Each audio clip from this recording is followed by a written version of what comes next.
Salut les amis, je vous souhaite une excellente année 2021, vraiment que le Seigneur vous bénisse. J'avais envie de vous encourager en ce tout début d'année avec deux versets, c'est dans le psaume 37, au verset 4 et au verset 5. Fais de l'Éternel tes délices, et il te donnera ce que ton cœur désire.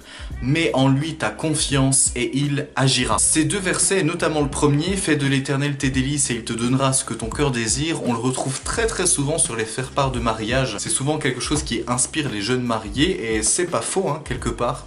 Je me suis rendu compte pourtant que dans ces deux versets, on se centre très souvent sur la deuxième partie. Il te donnera ce que ton cœur désire, il agira. Pourquoi? Parce que naturellement, bah oui, on a envie que finalement Dieu accomplisse ce qu'il y a sur notre cœur.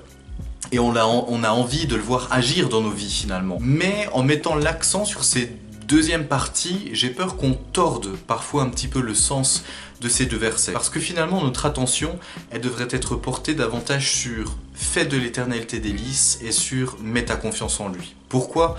Parce que les deuxièmes parties, il te donnera ce que ton cœur désire, il agira, ne dépend pas de toi, ça dépend de Dieu. Ça ne dépend absolument pas de toi. Ta part, c'est de le rechercher, de chercher sa présence, de chercher à être le plus proche possible de lui, de faire de lui tes délices. Ce verset, il est très fort, hein. Il faut que le Seigneur, il faut que Jésus, il faut que Dieu devienne pour toi un délice. Passer du temps avec lui est pour toi un délice, quelque chose de merveilleux, quelque chose de bon, d'extraordinaire.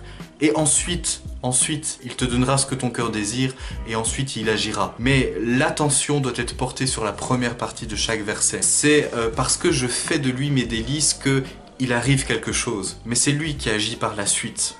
Finalement, au moment où je le cherche, au moment où je cherche sa présence, au moment où je suis dans sa présence, au moment où je passe du temps avec lui, mon cœur, au fur et à mesure, est transformé. Mon cœur va commencer à battre au même rythme que le sien. Jusqu'à ce que tout ce qu'il y a dans son cœur, tout ce qu'il y a comme projet dans son cœur, tout ce qui fait battre son cœur, commence à faire battre mon cœur. Parce que mon cœur est transformé au fur et à mesure où je suis dans sa présence, où je fais de lui mes délices. Mon cœur est transformé et tout ce qu'il y a sur son cœur commence à devenir des choses qui sont sur mon cœur. Et finalement, ses désirs deviennent mes désirs. Et je vois sa main accomplir ce que mon cœur désire, parce que mon cœur désire ce que lui désire. Alors je trouve ça extraordinaire. Quels sont tes désirs? Quels sont tes projets pour cette nouvelle année? Eh bien tu sais quoi? Cette question n'est pas la bonne question.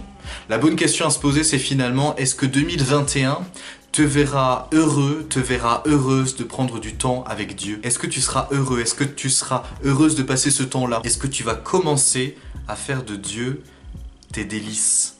Parce que c'est à ce moment-là qu'il accomplira beaucoup de choses dans ta vie. Si c'est le cas, alors tiens-toi prêt. Si finalement tu veux ça, tu veux faire de Dieu tes délices, tiens-toi prêt, parce que ton cœur va être transformé, parce que ses désirs vont devenir les tiens, et des choses extraordinaires vont s'accomplir devant toi.